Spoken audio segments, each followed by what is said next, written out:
Ahora sí, seguimos armando este episodio legendario con cuentos de fútbol de la antología de cuentos de fútbol y ahora ha llegado El Césped de Mario Benedetti, uno de los relatos más intensos y conmovedores dedicados al fútbol en la literatura hispanoamericana.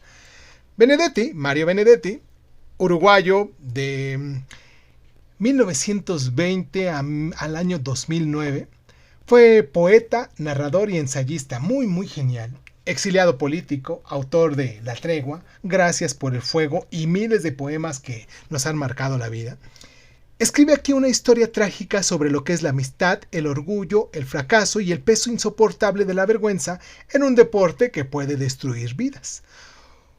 Fue publicado en Despistes y Franquezas en el año de 1990 y luego en la antología de Valdano. Y es todo un clásico que nos duele en el alma. Y este cuento lo voy a leer para que el fan del mundial sienta el nudo en la garganta y el que no siga el balón se quede impactado por la humanidad cruda. Yo soy Irving Sun, esto es Crónica Lunares de Sun, esta es nuestra sección de cuentos de fútbol que hemos estado haciendo a lo largo de este mundial y pues hoy en ella vamos a leer El Césped de Mario Benedetti. Comenzamos. Vamos al micrófono. ¡El micrófono!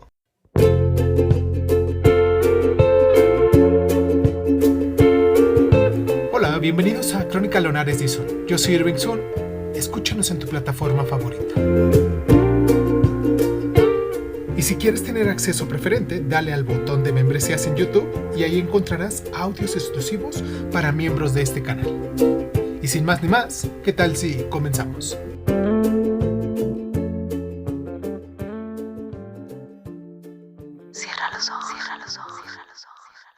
Imagina un partido decisivo, de esos que definen carreras y destinos.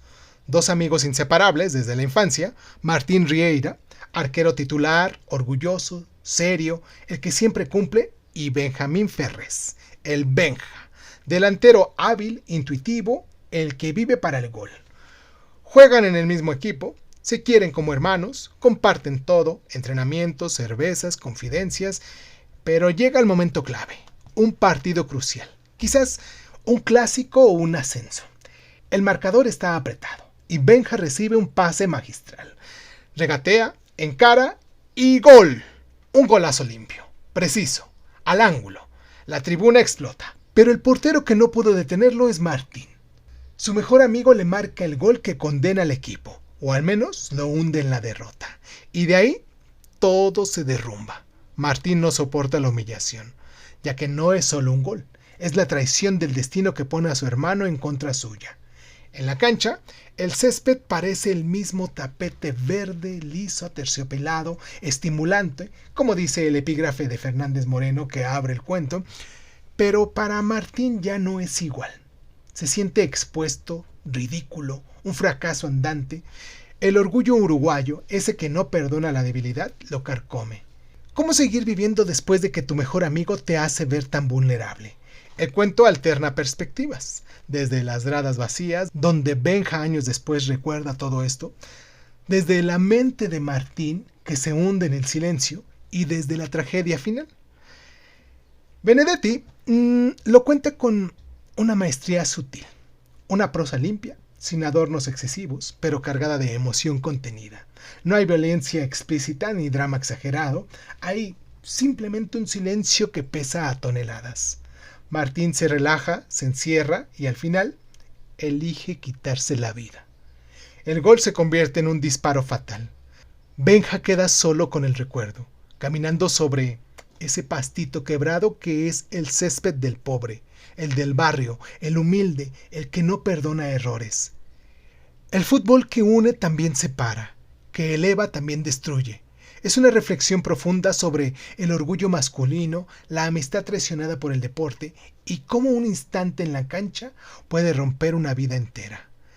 Es un relato corto pero muy denso y es perfecto para leerlo en voz alta con pausas. Dura alrededor de entre 10 y 12 minutos con un final que nos deja sin aliento.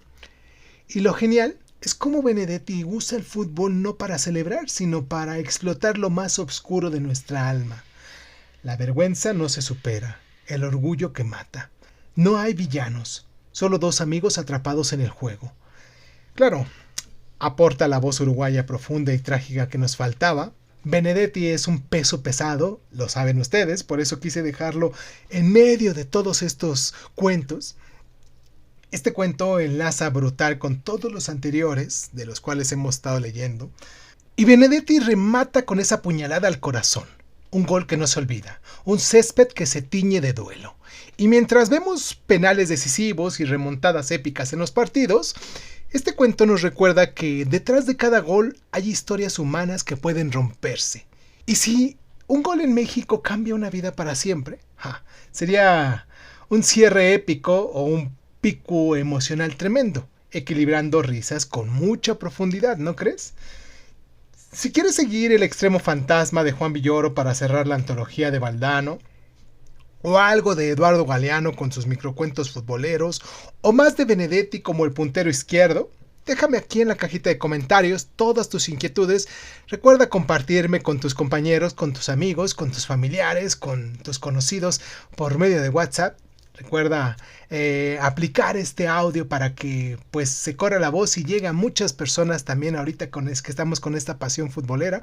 Y pues nada, vamos a leer en voz alta a continuación, después de la pausa, este cuento del césped de Mario Benedetti.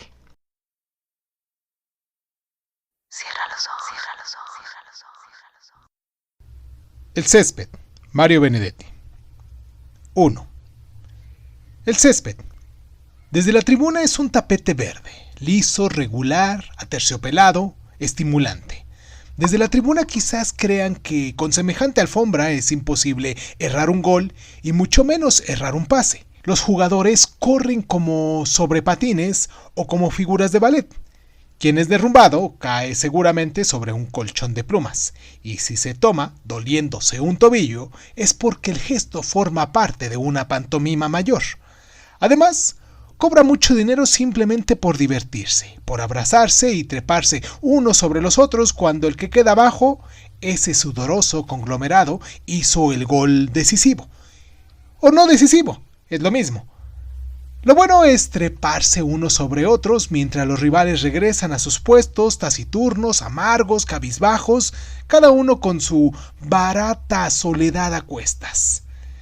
Desde la tribuna es tan disfrutable el racimo humano de los vencedores como el drama particular de cada vencido. Por supuesto, ciertos avispados espectadores siempre saben cómo hacer la jugada maestra y no acaban de explicarse y sobre todo de explicarlo a sus vecinos, porque este o aquel jugador no logra hacerla. Y cuando el árbitro sanciona el penal, el espectador avispado también intuye hacia qué lado irá el tiro y un segundo después, cuando el balón brinca ya en las redes, no alcanza a comprender cómo el golero no lo supo. ¿O acaso sí lo supo y con toda deliberación se arrojó al otro palo en un alarde de masoquismo o venalidad o estupidez congénita? Desde la tribuna es tan fácil. Se conoce la historia y la prehistoria. O sea, se poseen elementos suficientes como para comparar la inexpugnable eficacia de aquel zaguero olímpico con la torpeza del patadura actual, que no acierta nunca y que es esquivado una y mil veces. Recuerdo borroso de una época en la que había un center half o un center forward, cada uno bien plantado en su comarca propia y capaz de distribuir el juego en serio y no jugarlo a jugar como ahora, ¿no?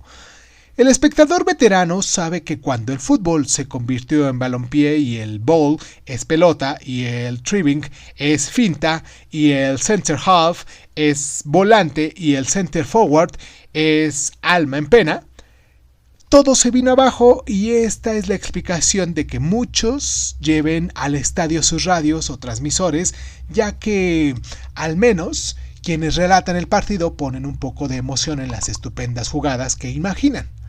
Bueno, para eso se les paga, ¿verdad? Para imaginar estupendas jugadas y está bien. Por eso, cuando alguien ha hecho un gol y después de los abrazos y pirámides humanas, el juego se reanuda, el locutor idóneo sigue colocando la O de su gol, que en realidad Es una jugada suya, subjetiva, personal y no exactamente del delantero, que se limitó a empujar con la frente un centro que, entre todas las cosas, eligió su cabeza. Y cuando el locutor idóneo llega por fin al desenlace de la L al final de su gol privado, ya el árbitro ha señalado un offside que favorece, ¿por qué no?, al locatario. Es bueno contemplar alguna vez la cancha desde aquí, desde lo alto. Así al menos piensa Benjamín Ferrés, 23 años, digamos delantero de un club chico, alguien últimamente en alza según los cronistas deportivos más estrictos y que hoy, después de empatarle al club grande y ducharse y cambiarse, no se fue del estadio con el resto del equipo y prefirió quedarse a mirar desde la tribuna ya vacía. Y solo quedan los cafeteros y heladeros y vendedores de banderitas que recogen todos sus barutos y tal vez también hacen sus cuentas. Aquel campo en el que estuvo corriendo durante 90 minutos e incluso convirtió uno, el segundo, de los goles que le otorgaron al club chico, eso que suele llamarse un punto de oro. Sí, desde aquí arriba el césped es una alfombra, casi un paño verde como el del casino, con una importante diferencia de que allá los números son fijos, permanentes, y aquí él, por ejemplo, es el 8. Cambian constantemente de lugar y además se repiten. A lo mejor con el flaco Suárez, que lleva el 11 prendido en la espalda, podrían ser una de esas parejas negras. ¿O no? Porque ambos, solo el flaco es obscurito. Ahora se levanta un viejo arisco y las gradas de cemento son recorridas por vasos de plástico, hojas de diario, talones de entrada, almohadillas, pelotas de papel. Remolinos casi fantasmales dan la falsa impresión de que las gradas se mueven, giran, bailotean, se sacuden por fin el sol de la tarde. Hay papeles que suben las escaleras y otros que se precipitan al vacío.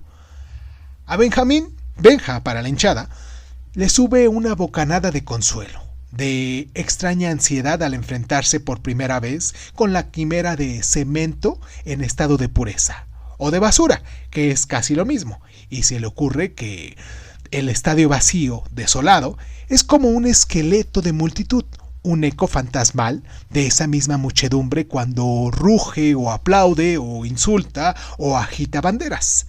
Se pregunta cómo se habría visto su gol desde aquí, desde esta tribuna generalmente ocupada por las huestes del adversario. Para los de abajo, en la tabla, el estadio siempre es enemigo.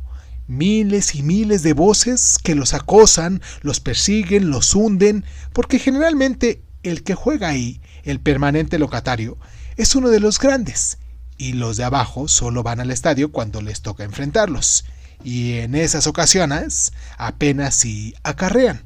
El mejor de los casos, algunos cientos de los fanáticos del barrio que, aunque se desgañitan y agitan como locos su única y gastada bandera, en realidad no cuenta. Es imposible que tapen desde su islote de alaridos el gran ruido de la hinchada mayor.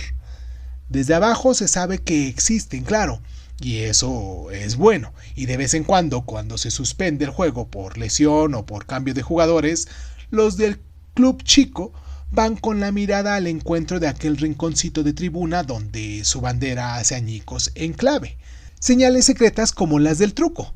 Y esta es la mejor anfetamina porque los llena de saludable euforia y además no aparecen en los controles antidoping.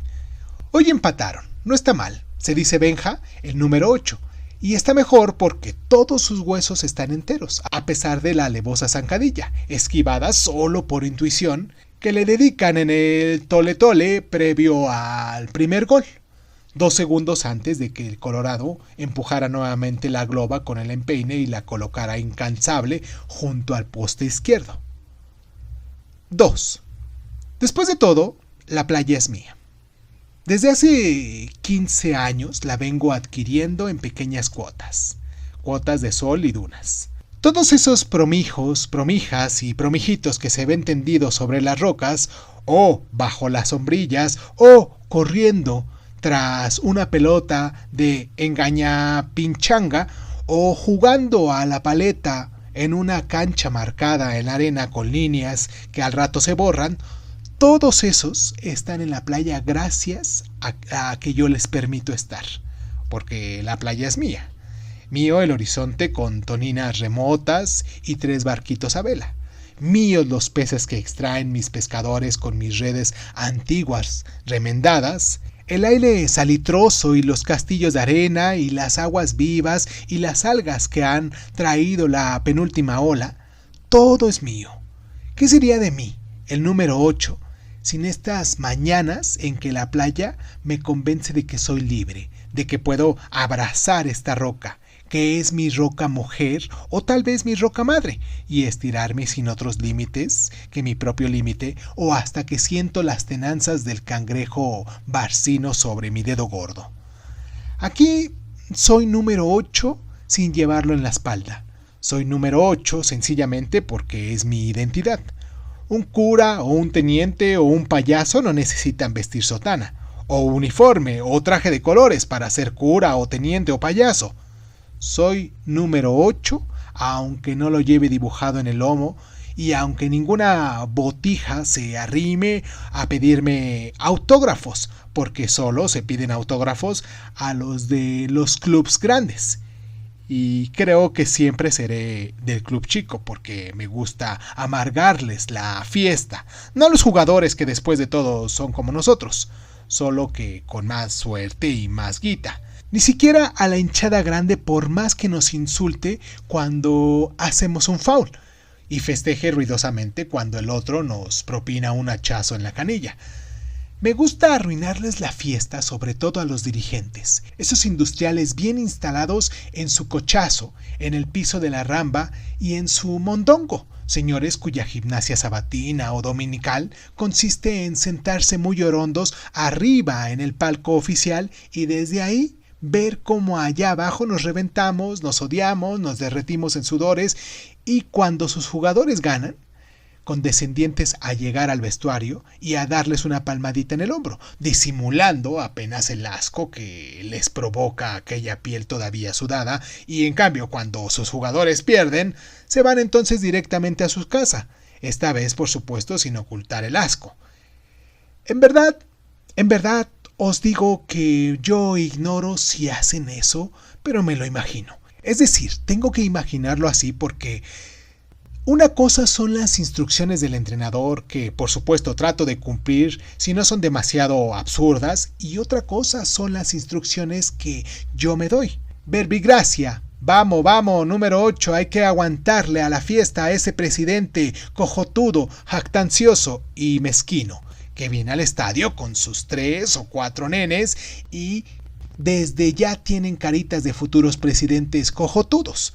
Bueno, no sé ni siquiera si tienen hijos, pero tengo que imaginarlo así porque soy el número 8, insustituible titular de un club chico, y ya que cobro poco, tengo que inventarme recompensas compensatorias, y de esas recompensas inventadas la mayor es la posibilidad de aguardar la fiesta al cojotudo presidente del grande, a fin de que el lunes, cuando concurra a su banco o a su banca, pase también su vergüenza rica, su vergüenza suntuosa, así como nosotros los que andamos en la segunda mitad de la tabla y sufrimos cuando perdemos nuestra vergüenza pobre.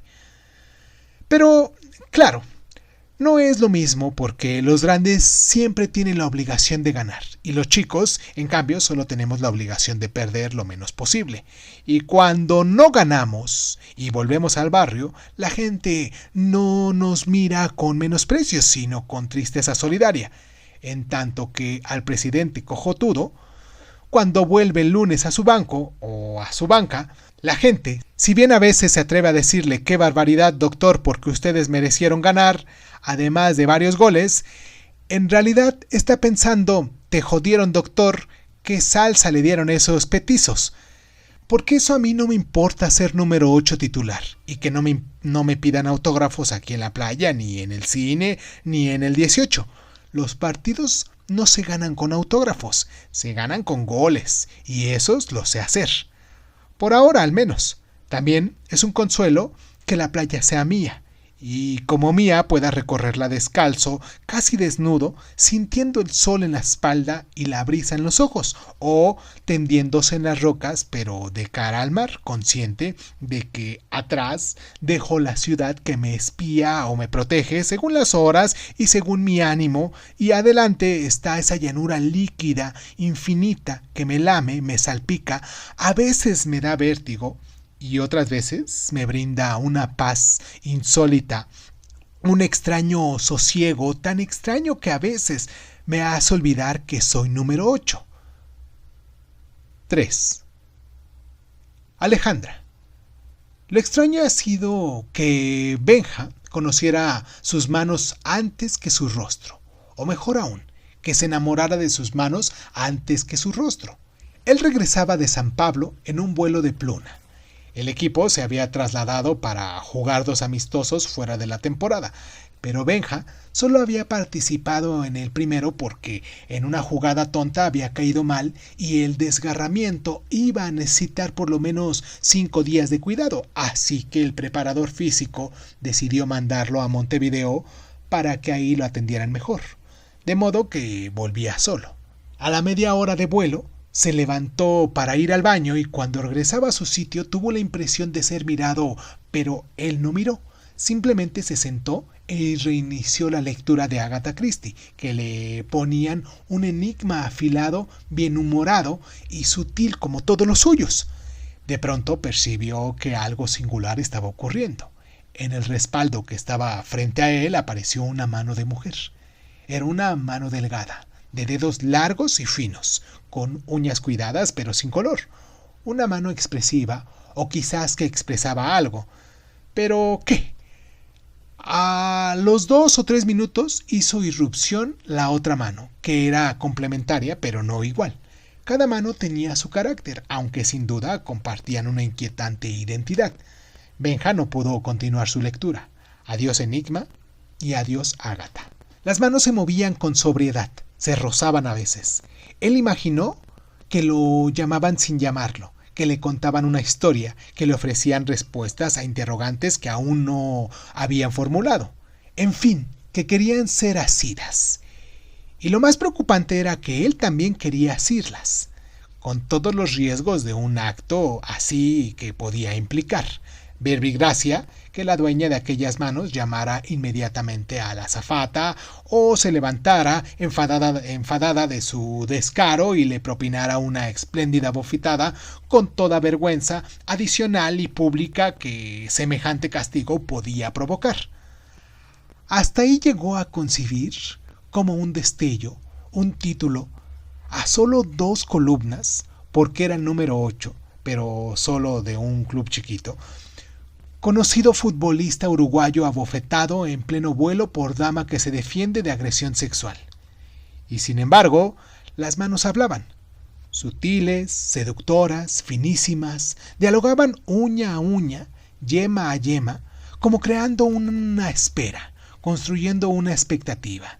Y cuando fue ordenado el ajuste de los cinturones de seguridad, desaparecieron para cumplir la orden, pero de inmediato volvieron a poblar el espaldo y con ello a convocar la ansiedad del número 8, que por fin decidió jugarse el todo por el todo y asumir el riesgo del ridículo, el escándalo y el titular a 2 columnas que acabaran con su carrera deportiva.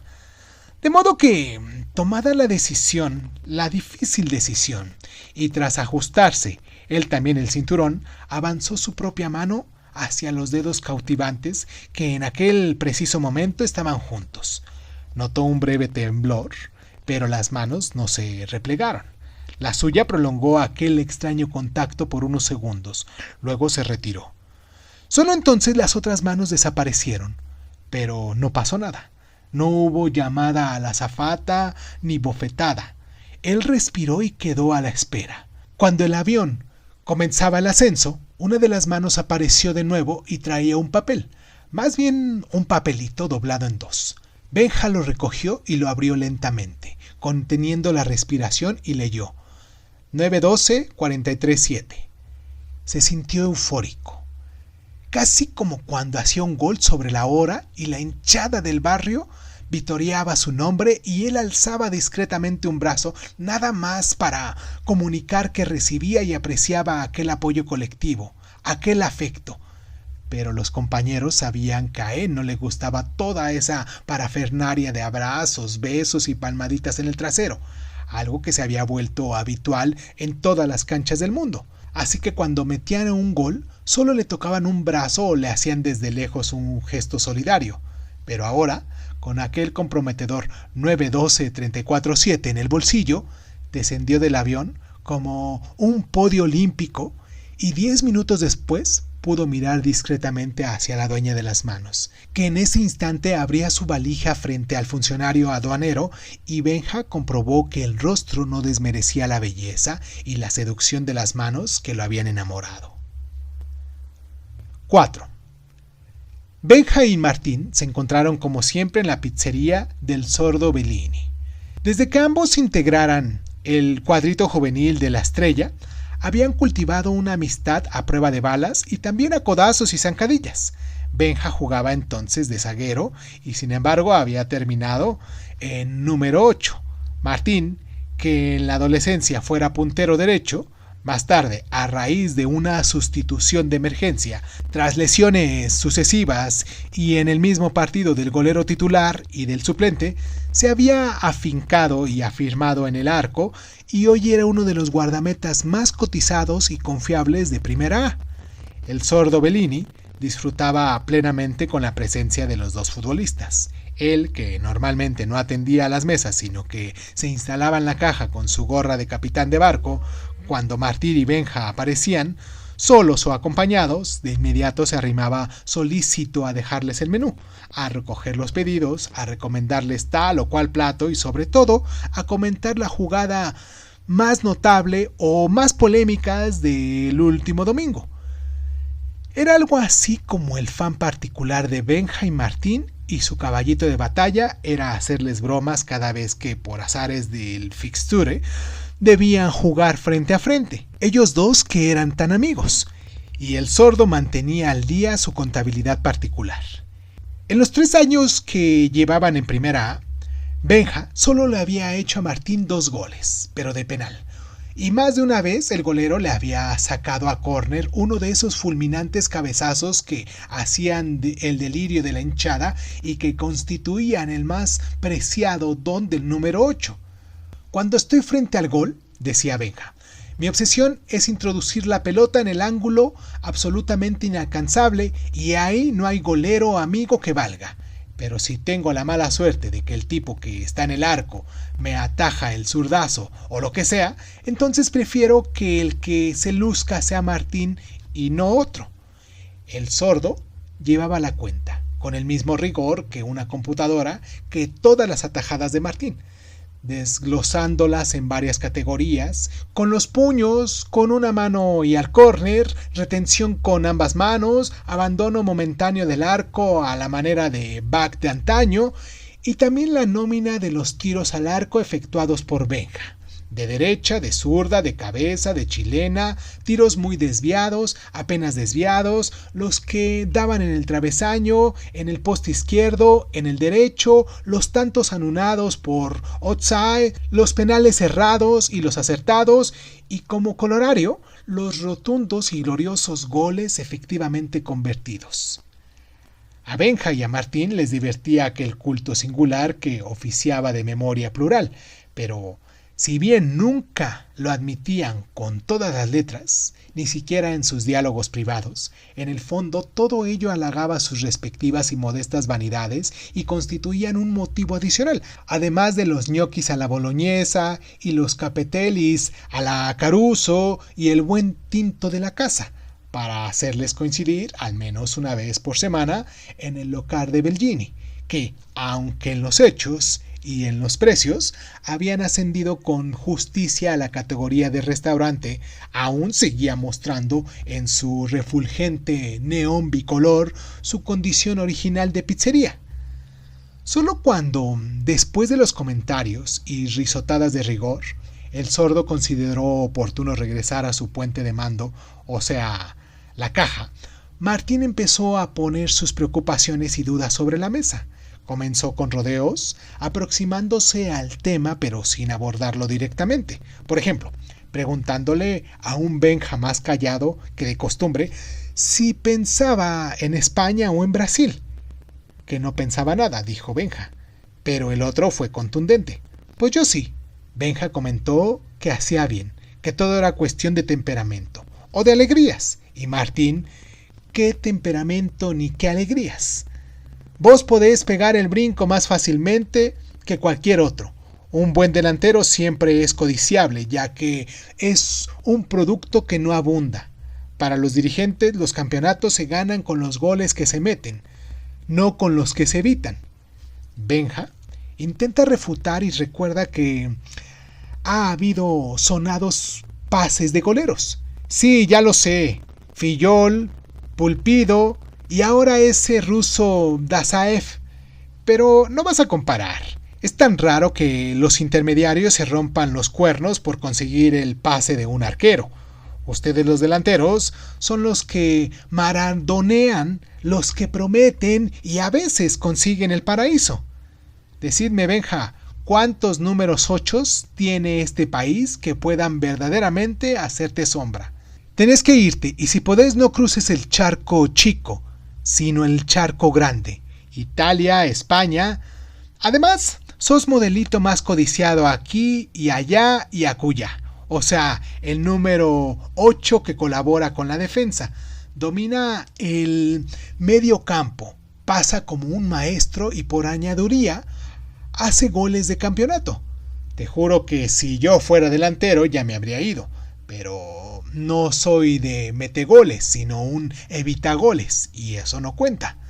Si en un partido te meten 3, sabes cómo te putean.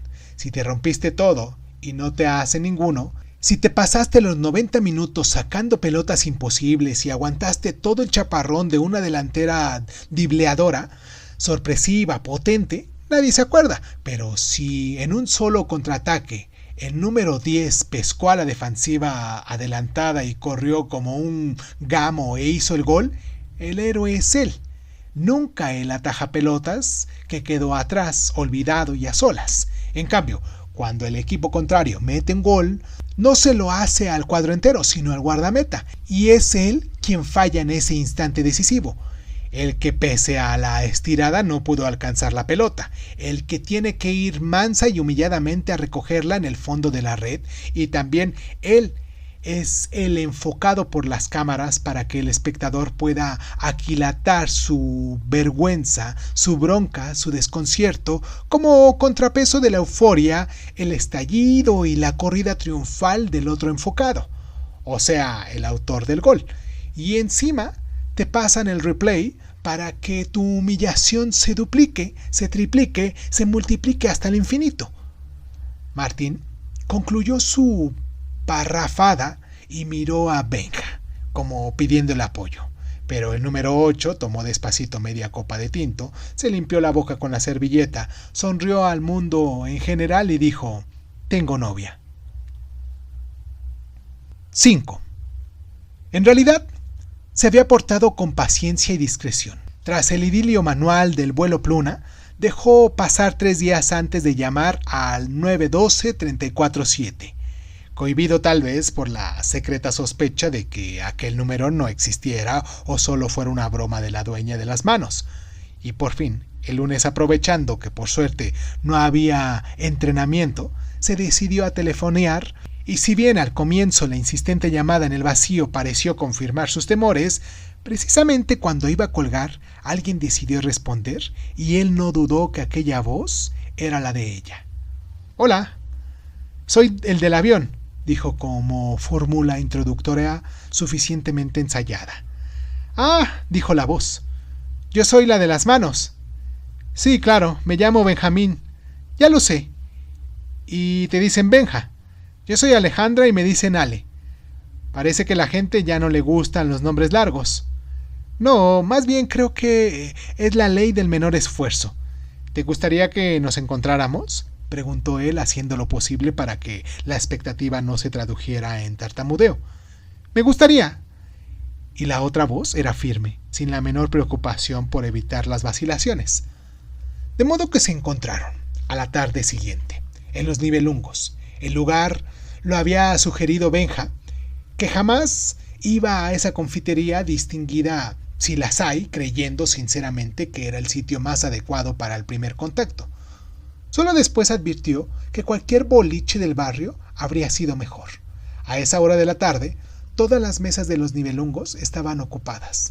Las tortas de manzana, las frutillas Milchschenk, las caracolas, los ochos, los merengues, las palomitas alemanas, colmaban las bandejas de los camareros, entre los que todavía se contaban algunos veteranos que a través de los años y las vicisitudes habían atendido a varios estragos de burgueses alegres, burgueses contritos, burgueses monologantes, burgueses activos, burgueses retirados y también a señoras locuaces, militares camuflados, nietos y bisnietos de exnazis domésticos, jóvenes modelos de espaditas bronceadas, garbosos locutores de televisión, parlamentarios de ademán fatuo, terceros suplentes de mirada sumisa y solo excepcionalmente algún turista fogueado y pez gordo sonriente entre aceitunas, precavidamente feliz con su muchacha en flor.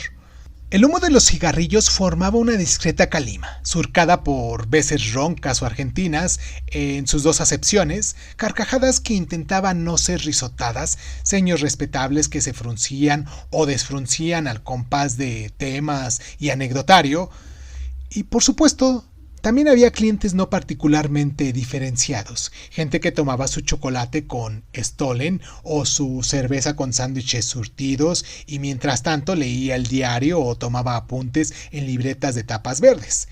El conjunto era un solo rumor que amontonaba sílabas y sílabas que no permitían identificar palabras o coexistencia con una varada espesa de tabaco y miel, de alcohol y pan tostado. Ale apareció con el mismo vestido que llevaba en el avión. No tendría otro, pensó Benja, pero enseguida se avergonzó de su frivolidad. Estaba linda y parecía contenta. El saludo, todavía formal, fue un pretexto para que las manos se reconocieran y lo celebraran. Hubo una ojeada de inspección recíproca y decidieron aprobarse con muy bueno sobresaliente. Mientras esperaban el té y la torta de limón, ella dijo que ¿qué te parece si empezamos desde el principio? Por ejemplo, ¿por qué te decidiste a tocar mis manos? No sé, tal vez fue pura imaginación, pero pensé que tus manos me llamaban. Era un riesgo, claro, pero un riesgo sabroso, así que resolví correrlo. Hiciste bien, dijo ella, porque era cierto que mis manos te llamaban. Y eso, balbuceó el número 8. Sucede que para vos soy una desconocida. Yo en cambio te conozco. Sos una figura pública que aparece en los diarios y en la televisión. Te he visto jugar varias veces en el estadio y en tu barrio. Leo tus declaraciones. Sé qué opinas del deporte y de tu mundo y siempre me ha gustado tu actitud, que no es común entre los futbolistas. No reniego de mis compañeros, más bien trato de comprenderlos. Ya sé, pero además de eso, probablemente el punto principal es que me gustas. Y más me gustó que te atrevieras con mis manos, ya que, dadas las circunstancias, se precisaba un poquito de coraje para que tu cerebro se diera la orden a tus largos dedos. Tal vez no fuera el cerebro y sí el corazón, sugirió Benja, pero no bien lo dijo, le sonó empalagoso. Uy, ¿quién te dice? A lo mejor tenés con el corazón en el cerebro, o viceversa. Bah, una cosa es cierta. A pesar de que me gustas, jamás te hubiera enviado una seña, pero el hecho de que coincidiéramos en el mismo vuelo me pareció algo así como un visto bueno al azar. Y yo con el azar me llevo bien. Sigo moderadamente sus consejos, pero claro, con la iniciativa de que mis manos sobrepase el consejo del azar. Todavía me asombro. Yo también me arriesgué, ¿no? ¿Te arrepentís? Espero que no. Bueno, parece que me conoces al dedillo, así que mejor contadme un poco de vos. Está bien. Alejandra Ocampo. 22 años. Nací en Mercedes, pero vivo desde los 9 años en Montevideo. Estudiaba humanidades, pero lo dejé porque tuve que trabajar. Me ganó la vida en publicidad. proyecto textos seductores destinados a convencer a la gente a que ingrese al mercado de consumo, a menudo trato de poner alguna alerta en las entrelíneas, pero no puedo hacerlo siempre porque el jefe es avispado y se da cuenta. Tus padres zona amarga están y no. Mi padre es uno de los uruguayos desaparecidos en Argentina. Hace tiempo que admití ante mí misma que está muerto, pero mi madre jamás lo admitirá mientras no disponga del necesario e imprescindible cadáver. Y esa esperanza dura, incontrolable, ha ido perdiendo su equilibrio. Mi hermano me lleva 2 años. Es dibujante y trabaja en otra agencia de publicidad. Ya te habrás enterado de que es uno de los pocos sectores en que hay laburo. Él y yo tratamos de convencer a mi madre de que es imposible que papá vuelva a estar entre nosotros. Lo desaparecieron en el 74. Pero ella nos mira recelosa, desconfiada, como si fuéramos cómplices de ese no regreso. Y sin embargo, la ausencia del viejo también para nosotros dos fue una catástrofe. Distinta a la de mamá, pero sin duda una catástrofe. Aunque me veas animada y bastante vital, tengo a veces mis bajones y lloro larga y desconsoladamente. Claro, a escondidas de mamá. Lloro porque es algo injusto, porque el viejo era un hombre espléndido, al que quizás le debo lo mejor de mí misma. Ahora bien, he observado que cada vez transcurre más tiempo entre uno y otro llanto. La frustración y el sentimiento permanecen, quizás más refinados y sutiles, pero la imagen física del viejo se va como desdibujando. Es una lástima, pero es así. Benja avanzó una mano hasta la de ella. Caramba, Ale. Ella sonrió ante el estreno del diminutivo. Jamás había imaginado una historia así. No tenés cara de desgracia. Onetti 1960, acotó ella. No tengo cara de desgracia. La llevo bien guardada, para olvidarla, ¿sabes? No tengo cara de desgracia porque no quiero que, además de hundir a mi madre, me hundan también a mí, no con la muerte sin duelo, sino en la tristeza. Sé que les cae mal que uno siga viviendo, y aunque fuera solo por eso, vale la pena vivir y disfrutar la vida. 6. Ahora Sobredo hace un paso largo de 40 metros destinado a Robles, que no alcanza el esférico. El aleño Peña ejecuta el oblón en dirección a Soane, pero el joven centrocampista es duramente marcado por Ortega. El árbitro dice: aquí no ha pasado nada, y entonces Ortega elude diestramente a Meléndez y a Duarte. La acción es realmente espectacular. Y ahora toca la pelota muy suave en dirección al goleador Ferrés, el Benja Ferrés, que cada vez juega mejor y que ahora entra como un saeta. Mueve la pelota con la izquierda, cambia de pierna, se viene, el aguerrido defensa Murias intenta evitar el inminente disparo, pero el Benja lo engaña con un extraordinario vaivén.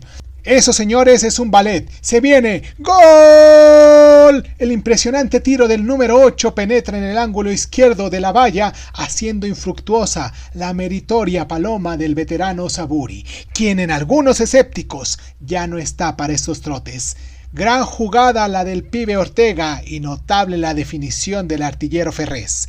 Ese Benja que está reclamando a gritos su tan esperada inclusión en la selección nacional. Pero ya no como número 8, sino como número 9, pues es innegable su vocación de ariete. Es con esos notables valores que se formaron en el campito, es con esos productos de la cantera doméstica que podremos recuperar el prestigio que otorga, etcétera, etcétera. 7. En el tercer encuentro, que este fue así en un boliche, Benja y Ale decidieron vivir juntos. Desde el segundo encuentro había quedado claro que se necesitaban, tanto espiritual como físicamente. Ale había advertido: está bien, pero no me lleves a una amueblada, ¿eh? Benja asintió con la cabeza, se quedó un rato pensando y luego dijo que gracias a los premios a los que se había hecho acreedor en la temporada pasada, había podido comprarse un apartamentito en el Cordón, pero todavía estaba vacío, solo había heladera y cocina de gas. Ale dio un gritito de alegría. Lo amueblaremos juntos. Yo también tengo ahorros. Y lo amueblaron. Deprisa. Aguijoneados por el deseo y también por la tímida confianza de ser felices, empezaron por lo esencial. O sea, cama, colchón, sábanas, fundas, almohadas. Luego, una mesa de cocina que serviría para todo. Había placares, de modo que se ahorraron el ropero. Mínima vajilla, cubiertos, platos, manteles, servilletas, hasta una cafetera eléctrica. Ella trajo 2 cuadros que tenía en casa de su madre y él aportó unos telares artesanales que había traído de México cuando fue con el equipo. El día en el que todo estuvo listo, llevaron sidra, brindaron, el orden fue meramente alfabético, por el amor, el fútbol y la publicidad. Entre los dos tendieron la cama doble, besándose en cada cruce, con el mínimo pretexto de pasarse almohadas, fundas, portátiles. Luego se enfrentaron, conmovidos, entrelazaron sus manos ya que ellas habían sido las vanguardias. De tácito acuerdo, empezaron a desvestirse mutuamente, amorosamente, hasta que el espectáculo de sus cuerpos, la plenitud de sus desnudeces, los exaltó más aún y se juntaron en el abrazo que tantas veces habían imaginado y que de pronto los fue volcando en el flamante lecho que así quedó gloriosamente imaginado. 8. Nunca se lo he confesado a nadie, dijo Benja pocos días más tarde mientras desayunábamos en la cocina. Pero a vos quiero contártelo. Tengo sueños, ¿sabes? Todos tenemos, dijo Ale. Sí, pero los míos son sueños de fútbol. Qué romántico, dijo ella riendo. No te burles. Contigo no necesito soñar porque sueño despierto. Sueño que estoy en la cancha, pero no con mis compañeros de hoy. Estoy con Nasasi, Obdulio, Atilo García, Pendiveni, Gambetta, el Vasco Osea, Schiaffino, Petrone, Luis Ernesto Castro, Abladie y gente así, de distintas épocas. Todo entreverado. Pero Benja, ¿vos no los viste jugar? No, pero he oído hablar de todos ellos. Para mi padre y mis tíos siguen siendo ídolos y ellos me han hecho relatos tan vivos de sus jugadas más célebres que es casi como si los hubiera visto. Y fíjate que no sueño con los de ahora, Rubén Sosa, Francescoli, De León, Rubén Paz, Perdomo, Seré, a los que admiro y he visto jugar, sino a aquellos veteranos. ¿Y qué hacen en tus sueños? ¿Qué hacen? Jugadas extraordinarias. Una de esas noches, el Vasco Osea me dio un pase notable y solo tuve que tocarla para hacer el gol. Desde el fondo llega la voz de Nasasi, alentándonos, amonestándonos, dirigiéndonos. ¿Y eso te sirve de algo en los partidos verdaderos? Sí que me sirve. En realidad, lo más extraño me ocurre en los partidos reales. De pronto, en plena cancha, me veo jugar con los viejos y no con mis compañeros actuales, cuando advierto, no en el sueño sino en la realidad, que quien va a ocupar el córner no es el Pardo Soria, sino el fabuloso Mandrake. Entonces sé que la pelota va a volar directamente hasta mi cabeza y solo tendré que darle un suave frenazo para colocarla en el ángulo. Sin ir más lejos, eso fue lo que se me ocurrió el domingo.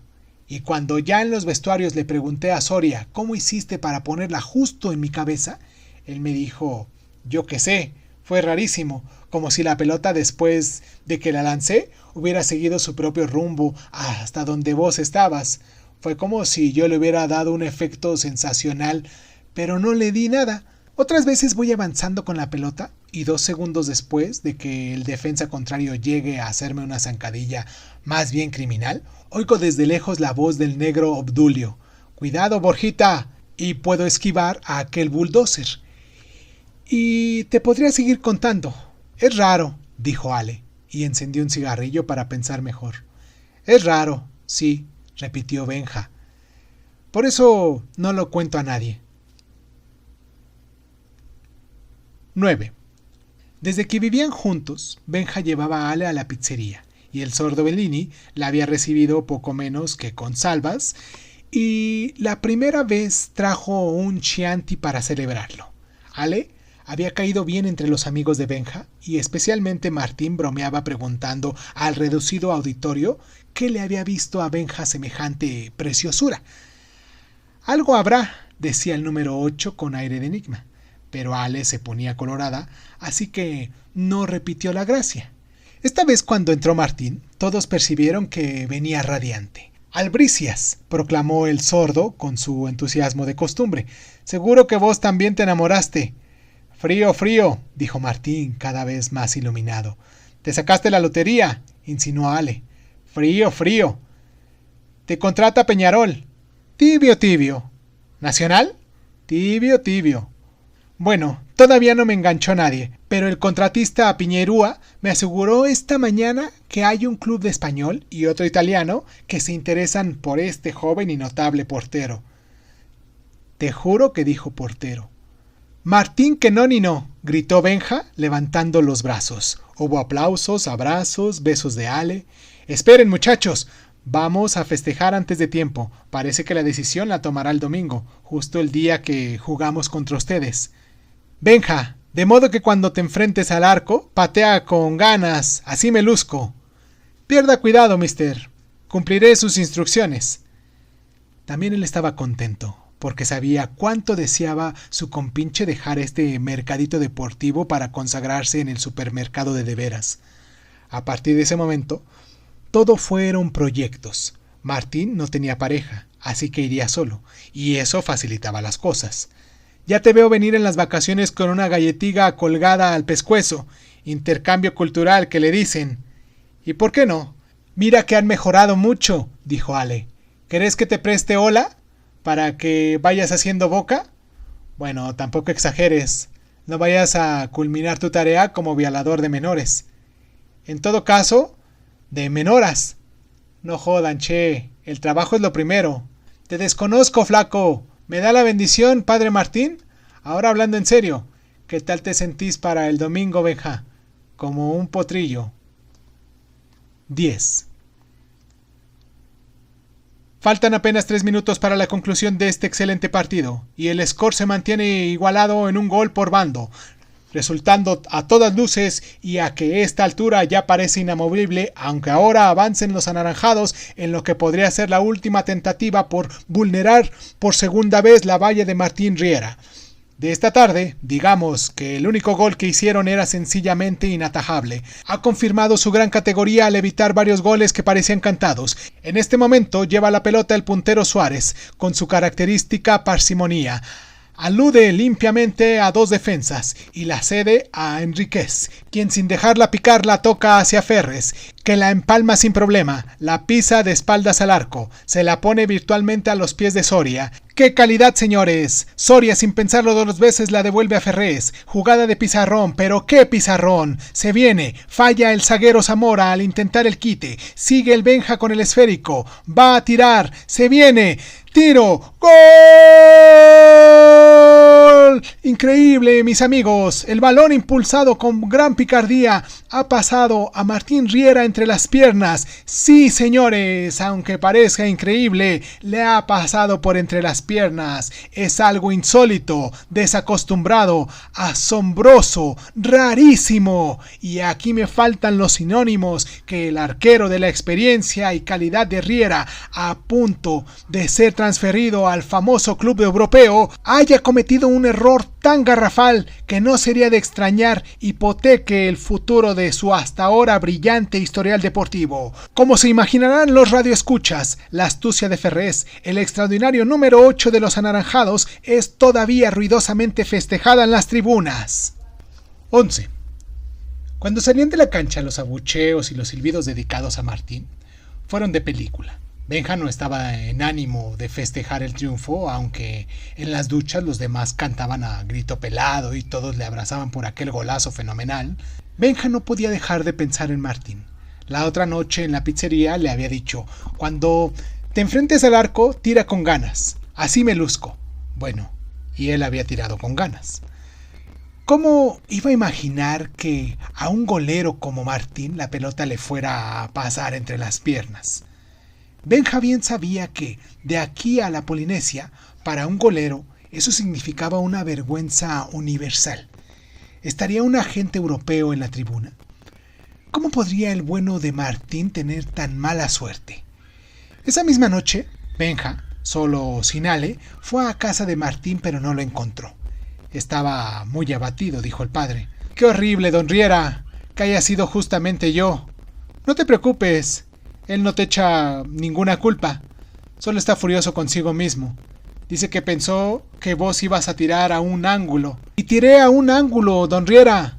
Pero la pelota rozó apenas a un back de ellos. Creo que nadie se dio cuenta y entonces la pelota se desvió y lo encontró a Martín totalmente descolocado. En las entrevistas que me hicieron al terminar el partido, yo dije eso varias veces como explicación. Sí, él te lo agradece. Se dio cuenta de tu intención. Pero lo que queda en ese partido es que a Martín le hicieron un gol por entre las piernas. Benja fue a 3 cafés que frecuentaba Martín y en el tercero lo encontró. Estaba un poco borracho. Y eso era muy grave porque Martín nunca bebía. Se acabó el viaje, Benja. Y no solo eso, también se acabó mi carrera aquí. No hay golero que sobreviva a que le hagan un gol entre las piernas. Benja dedicó 2 horas a darle ánimo. Yo me siento tan mal como vos, Martín. No puedo acostumbrarme a la idea de que justamente yo te haya hecho eso.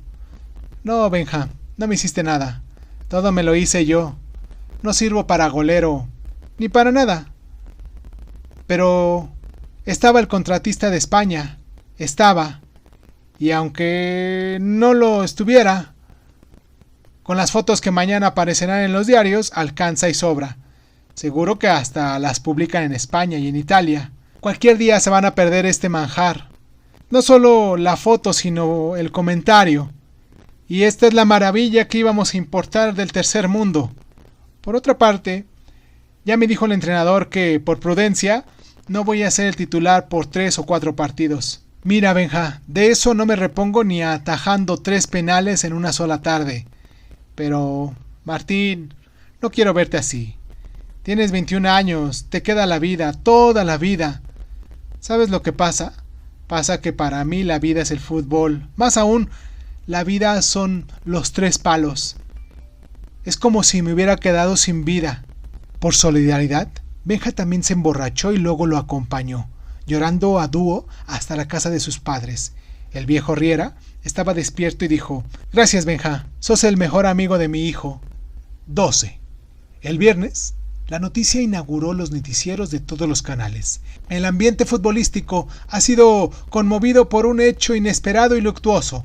El conocido golero, Martín Riera, se ha pegado un tiro. Tanto el entrenador como sus compañeros de equipo atribuyen el suicidio a la profunda depresión que sufrió este excelente guardameta el domingo último, con motivo de fallo realmente insólito en un jugador de su jerarquía al serle marcado el segundo gol casi sobre la hora que significó precisamente la derrota de su equipo. Tanto este cronista como todo el equipo de noticieros hacemos llegar a los familiares de Martín Riera nuestras más sentidas condolencias. Benja estaba destruido y Ale no sabía qué hacer. Ni uno ni otro habían escuchado directamente la noticia. Fue el sordo Bellini quien telefonió para comentarla y se encontró con que ellos la ignoraban. «No puedo creerlo», decía aquel buenazo. «No puedo creerlo. ¿Cómo puede matarse a alguien solo porque le metan un gol? Ni que estuviéramos en la Edad Media. Jamás se lo perdonaré, jamás. ¿Cómo puede habernos hecho eso a vos y a mí?» No esperó a que Benja dijera algo. En realidad, había esperado en vano, ya que el número 8 estaba temblando de tristeza, sentimiento de culpa y desconcierto, y con la voz quebrada dijo: «Chao, Benja», y colgó. Benja lloró como una criatura. Ale también, de modo que sus caricias no servían de consuelo. Y pensar que yo lo llevé a eso. «No seas tonto, Benja», decía ella. «Él mismo te pidió que lo emplearas a fondo porque quería lucirse ante la gente europeo». Ya lo sé, pero ¿por qué tuve que ser precisamente yo? Hubo por lo menos 10 tiros peligrosos en ese segundo tiempo y él atajó todos como siempre, estirándose, arrojándose de palo a palo, alzando la pelota sobre el travesaño. Pero de eso nadie se acordó cuando la chiflantina del final. Solo lo juzgaron por ese maldito disparo mío. ¿Cómo podré entrar de nuevo en la cancha? Ale lo besaba, lo abrazaba, lo defendía de sí mismo y de las fotografías que en las portadas del lunes habían documentado para siempre aquel gol de antología. Así decía uno de los morbosos titulares: ¿cómo voy a enfrentarme al viejo Riera, a ese pobre hombre que me dijo que yo era el mejor amigo de su hijo? ¿Y acaso no era cierto? Besándose entre lágrimas, abrazándose poco menos que entre espasmos de dolor, de pronto advirtieron que una ola de ternura los había invadido y que casi sin buscarlo estaban haciendo el amor. Y Benja y Ale tuvieron en ese instante la certeza de que esa misma jornada, cuando una vida cercana, entrañable, había decidido abandonarlos, ellos estaban creando una nueva, que por supuesto llamarían Martín. 13. Ese cementerio es de pobres, sin grandes monumentos mortuorios ni enormes lápides de mármol con letras doradas. Ese cementerio es de cruces sencillas, de adioses casi cursis en placas eumbrosas, de caminos con pozos y pastitos quebrados, de gente humilde doblada sobre flores. Habló el presidente del club y pareció sincero. Historió la trayectoria amateur y profesional de Martín Riera. Dijo que en esos momentos era el mejor golero de fútbol uruguayo, pero que además era un formidable ser humano, un constante animador del equipo, un gran compañero, y que incluso su trágico gesto era en cierto modo un colmo de dignidad, un alarde de vergüenza que en estos tiempos tan desvergonzados. Junto al fétreo estaba todo el equipo, incluido el golero suplente, que ahora ascendía al primero y sin embargo maldecía esta buena suerte. También había jugadores de los equipos de primera A, incluso de los dos grandes. Y cuando terminó y aquella multitud todavía asombrada empezó a disgregarse, estos habrían llenado la Colombes, murmuró sombríamente un hincha del montón, quizás uno de los que lo habían abucheado el último domingo. Benja y Ale se quedaron un rato, quietos y callados. No era fácil desprenderse de Martín. Después, Benja puso su brazo sobre los hombros de la muchacha. «Dejo el fútbol, Ale». Ella dijo que se lo temía, pero que tal vez era mejor no tomar ninguna decisión apresurada, pues ahora estaba demasiado afectado por la muerte de Martín. «No», dijo él, con los ojos secos. «Anoche, en esas 2 horas que dormí, tuve uno de mis sueños. Y bueno, ya había terminado el partido, pero yo estaba todavía en la cancha y no sé por qué tenía la pelota bajo el brazo. Eso solo pasa en los sueños porque en la realidad la pelota se la lleva el árbitro. El público iba vaciando lentamente las tribunas y de pronto sentí que alguien me tocaba el codo, suavemente, como con afecto, y me di vuelta. Eran Nasasi y Obdulio. A falta de uno, eran 2 capitanes, y uno de ellos, no sé cuál, me dijo: «Dame la pelota, botija», y se la di. «No tenéis ninguna culpa, y no tires más al arco.